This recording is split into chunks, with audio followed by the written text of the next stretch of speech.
ప్రేక్షకులందరూ నమస్కారం.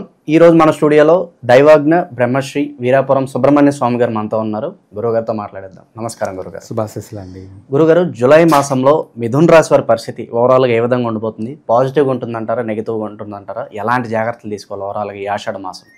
మంచి విషయమే.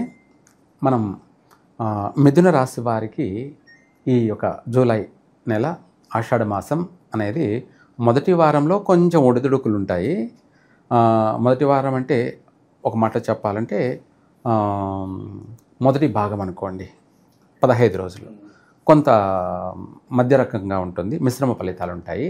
రెండో వారంలో అయితే తిరుగులేదు. అంటే రెండో భాగంలో పౌర్ణమి తర్వాత అమావాస్య మధ్యలో వీళ్లకు ప్రతిదీ కూడా కలిసే వస్తుంది. చక్కగా వీళ్ళ మాటకు విలువ పెరుగుతుంది.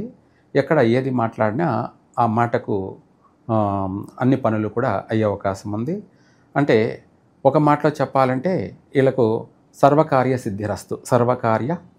సిద్ధిరస్తు పౌర్ణమి తర్వాత గృహయోగ అవకాశం ఉంది.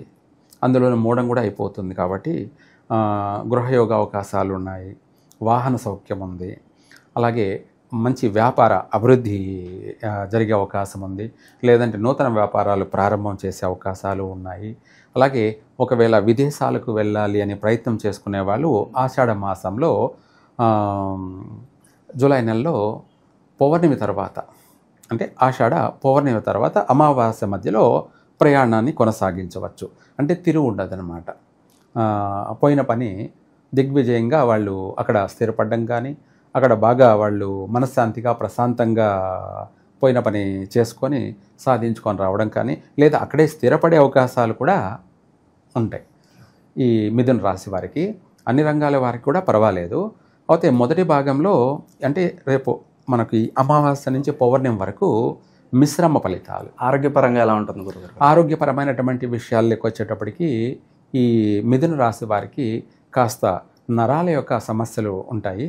నరాలకు సంబంధించినటువంటి నరాలు అంటే అన్నిటికి సంబంధించి నరాలే ప్రధానం. వాటి వల్ల ఏంటంటే బ్రెయిన్కి సంబంధించి కానీ, కాళ్ళు చేతులకు సంబంధించి కానీ, వీటికి సంబంధించి కాస్త మొదటి భాగంలో మాత్రమే ఏదైనా ఇబ్బందులు వచ్చే అవకాశం ఉంది. తర్వాత అది సమస్య పోతుంది కాస్త. ఈ నరాలకు సంబంధించిన విషయాల్లో కాస్త జాగ్రత్త ఉండడం మంచిది.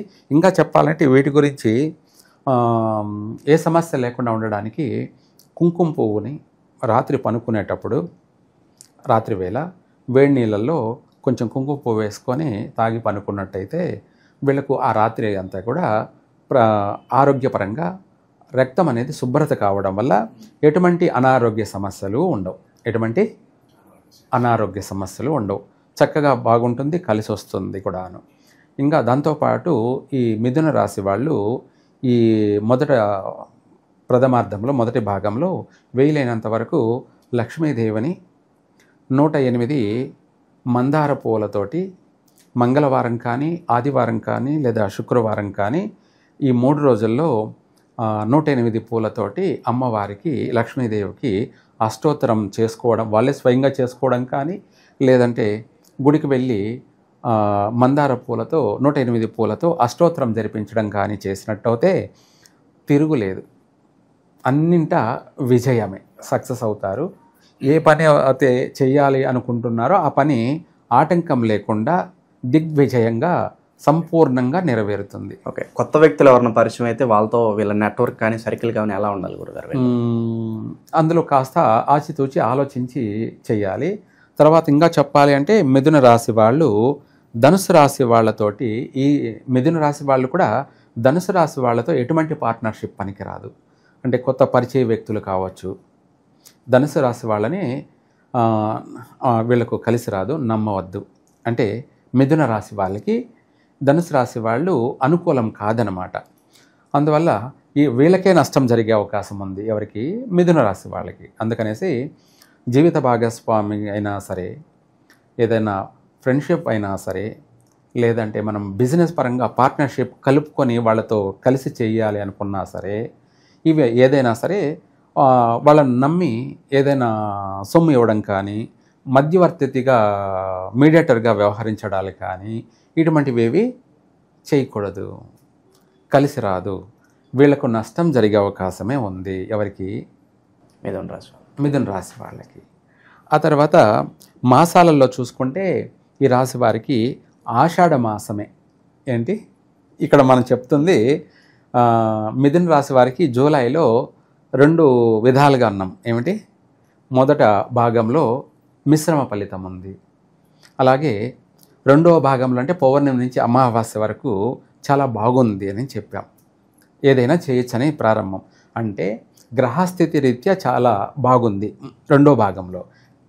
ఇక్కడ మనం ఇంకొకటి ట్విస్ట్ ఏమైందంటే, మిథున రాశి వాళ్ళు ఇంపార్టెంట్ పనులు, ముఖ్యమైనటువంటి పనులు ఆషాఢ మాసంలో చేయకూడదు. అంటే ఈ ఆషాఢ మాసమే కాదు, ప్రతి సంవత్సరంలో ఆషాఢ మాసం ఇంపార్టెంట్ పనులు చేయకూడదు, పర్సనల్గా కలిసి రాదు. ఇక్కడ 2 మనమే చెప్పాం. ఏమని? అర్థమైందా మీకు? అంటే మామూలుగా మాసవారి ఫలితాల రీత్యా చూసుకుంటేనేమో గ్రహస్థితులు అనుకూలంగా ఉండడం వల్ల పౌర్ణమి తర్వాత అన్ని విధాల కలిసే వస్తుంది, బాగానే ఉంది. అది మాసవారి ఫలితాల్లో గ్రహస్థితులను బట్టి. మొదటి భాగంలోనేమో మిశ్రమ ఫలితాలు, అనుకూలత లేదు, గ్రహాల అనుకూలత లేదు కాబట్టి. ఇది మామూలుగా ఈ మాసం విషయం. అలా కాకుండా ఎవరి ఇయర్ ప్రతి సంవత్సరంలో కూడా మిథున రాశి వాళ్ళు ఆషాఢ మాసం అంటే జూలై నెలలో ఇంపార్టెంట్ పనులు చేయకూడదు, కలిసి రాదు. అంటే ఇప్పుడు ఒక కారు కొనడమో బైక్ కొనడమో చేస్తారనుకున్నాం, అది తీసుకోకపోవడం మంచిది. ఎందుకంటే కలిసి వచ్చే అవకాశాలు ఉండవు, అనుకూలత లేదు. విదేశాలకు వెళ్ళాలనుకున్న వాళ్ళు కూడా నన్ను అడిగితే వీలైనంత వరకు ఆషాఢ మాసంలో వెళ్ళకపోవడం మంచిది. శ్రావణ మాసంలో వెళ్ళండి, అంటే వచ్చే మాసంలో వెళ్ళండి. అంటే మొదటిసారిగా వెళ్ళేవాళ్ళు అట్లా వెళ్ళినట్టయితే వాళ్ళకు అక్కడ కూడా ఆటంకాలు ఎదురయ్యే అవకాశం ఉంది. కాబట్టి ఓవరాల్గా ఇంపార్టెంట్ పనులు ఆషాఢ మాసంలో చెయ్యొద్దు. చిన్న చిన్న కార్యక్రమాలు అయితే చేసుకోవచ్చు. కాబట్టి అందుకనేసి ఏది చెయ్యాలి ఏది చేయకూడదు అని మనము మన జీవితానికి బాగుపడే విషయం అంటావా, అప్పుడు దాన్ని పోస్ట్ పోన్ శ్రావణ మాసంలో చేసుకోవడం అన్ని విధాల శుభప్రదం. ఇక అవకాశాలు గుర్తింపు పరంగా ఎలా ఉంటుంది? మాకంటూ మమ్మల్ని నలుగురు గుర్తించాలి, కొత్త కొత్త అవకాశాలు మమ్మల్ని ఎత్తుక్కుంటూ రావాలి అనుకున్న వాళ్ళకి ఎలా ఉంటుంది ఈ మాసం? ఈ మాసంలో మీరు అన్నట్టుగా ఆ గుర్తింపు అనేది ఉంటుంది. అది ఎప్పుడు అంటే పౌర్ణమి అయిపోయినాక అమావాస్య మధ్యలో 15 రోజుల్లో వీళ్ళకు మంచి మంచి అనుకూలమైనటువంటి బ్లెస్సింగ్స్, అంటే అందరూ పొగడతలు, చేసే చోట గుర్తింపు, అంటే జాబ్ చేస్తున్న చోట చుట్టుపక్కల వాళ్ళతో కానీ అధికారులతో కానీ గుర్తింపు అన్నీ కూడా వీళ్ళకు లభిస్తాయి. కాస్త మనశ్శాంతి, ప్రశాంతత, సంతోషం అనేది వీళ్ళకు కలుగుతుంది. ముందుగా చెప్పాలంటే మనిషికి ఆనందమే జీవితం. ఆ ఆనందం అనేది రెండో భాగంలో వీళ్ళకు బాగా కలుగుతుంది.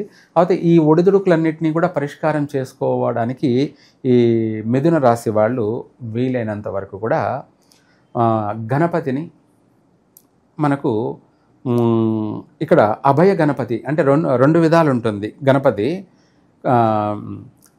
తొండం వచ్చేసి ఎడం వైపుకు తొండం ఉంటుంది, కుడి చెయ్యి ఆశీర్వచనంలో ఉంటుంది. అంటే ఆయన అభయ గణపతి అంటారు. ఆయనని ఏమంటారు? అభయ గణపతి. అంటే కుడి చేత్తో ఆశీర్వదిస్తున్నాడంటే 100% సక్సెస్, శుభప్రదం అని అర్థం. ఆయనను పూజించాలి. లేదు కుడి చేతిలో ప్రసాదం ఉండి ఎడమ చేత్తో ఆశీర్వదిస్తూ తొండం కుడివైపు ఉంటుంది. తొండం కుడివైపు ఉంది అంటే ఆయన భోంచేస్తున్నాడు, భోజన ప్రియుడు. ఎడమ చేత్తో ఆశీర్వదిస్తున్నాడు.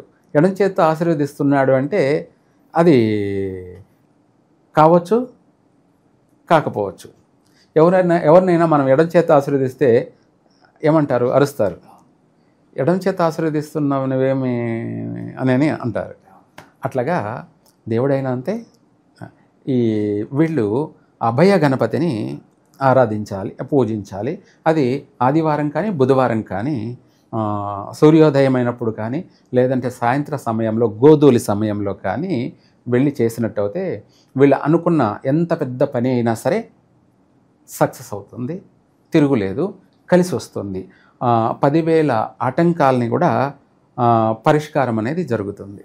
ఓవరాల్గా జూలై మాసంలో మిథున రాశి వాళ్ళకి ఏ విధంగా ఉండబోతుందో మీ మాటలు అద్భుతంగా వివరించారు. ధన్యవాదాలు గురుగారు. సర్వే జన సుఖినో భవంతు.